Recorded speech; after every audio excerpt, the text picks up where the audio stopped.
Salut et bienvenue sur ma chaîne YouTube, hein. Ça fait un moment que j'en parle et donc je suis très heureux de lancer ça aujourd'hui. Alors, je vais commencer par me présenter, hein, parce qu'il n'y a peut-être pas tout le monde qui me connaît. Donc je m'appelle Andreas, j'ai 27 ans et je suis ingénieur en informatique depuis à peu près 5 ans maintenant. Donc je vais faire des applications mobiles et des sites web, voilà, c'est ça mon quotidien en fait. Et je suis un vrai passionné de ça. Et donc là, ça fait un petit moment que je suis freelance, c'est-à-dire que je travaille à mon compte. Et c'est un grand avantage, c'est que je peux allouer beaucoup de temps à apprendre des choses qui me passionnent. Et voilà, comme je suis quelqu'un d'assez curieux, je vais aller démystifier pas mal de sujets. C'est quelque chose qui me plaît beaucoup.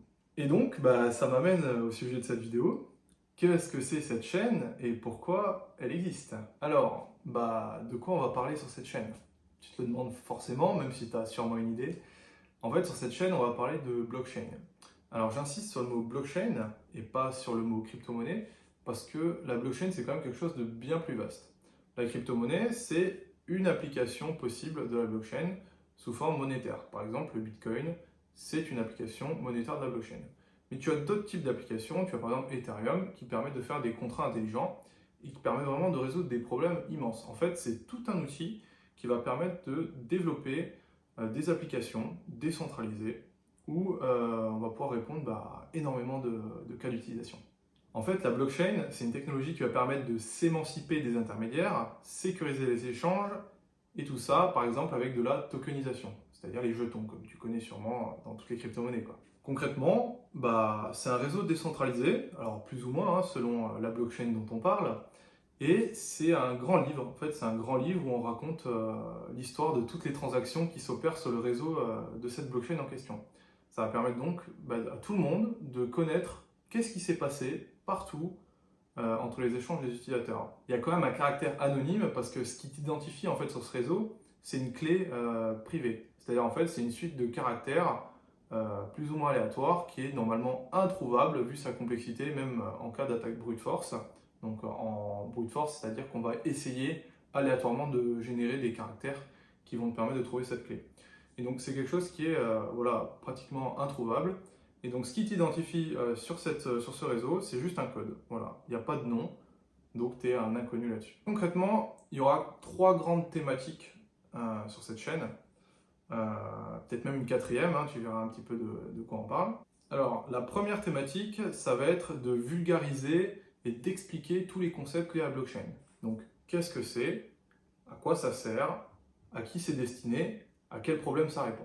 Donc là, on parlera d'algorithmes, de jetons fongibles, non fongibles, de stablecoins, donc des jetons stables. Bref, on va démystifier tous les concepts pour que tu puisses comprendre et que si jamais tu t'intéresses à cette technologie et que tu veux y investir du temps ou de l'argent, eh ben, que tu comprennes mieux qu'est-ce que tu fais en fait.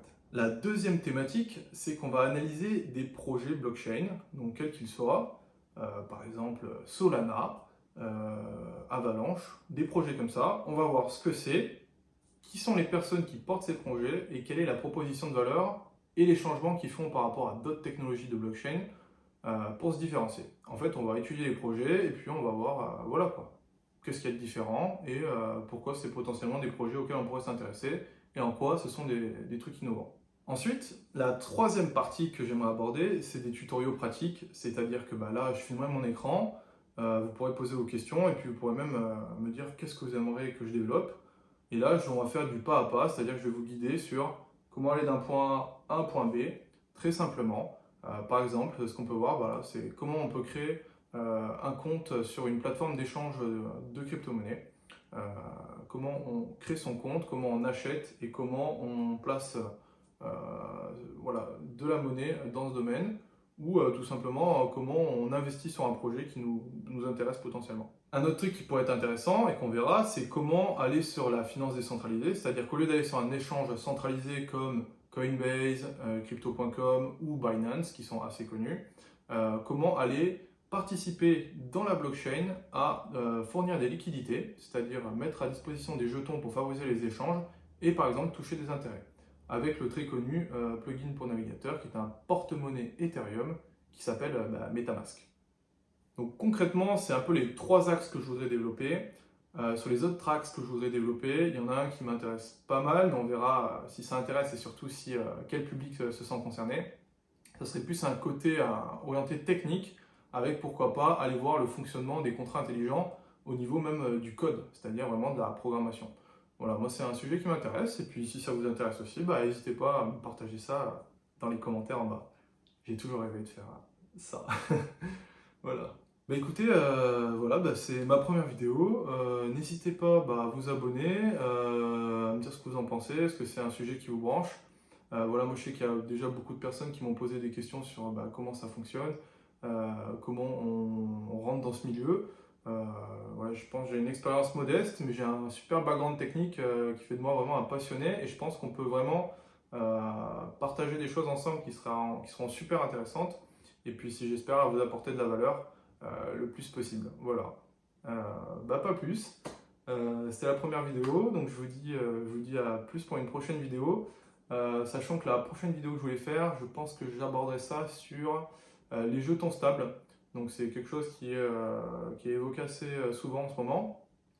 Notamment, il y a une affaire avec Tether, qui est l'USDT pour ceux qui connaissent, qui vient d'être justement résolu, et on verra pourquoi c'est intéressant et en quoi les jetons stables, c'est quelque chose qui va assez vite venir dans nos vies. Notamment, Mastercard a annoncé récemment qu'ils allaient supporter les paiements en jetons stables sur le réseau Mastercard, ce qui fait que vous pourrez aller acheter votre baguette avec des USDT par exemple, ce qui est quand même assez cool, on va pas se le cacher. Donc voilà, je vous remercie de m'avoir regardé jusqu'au bout, puis je vous dis à la prochaine.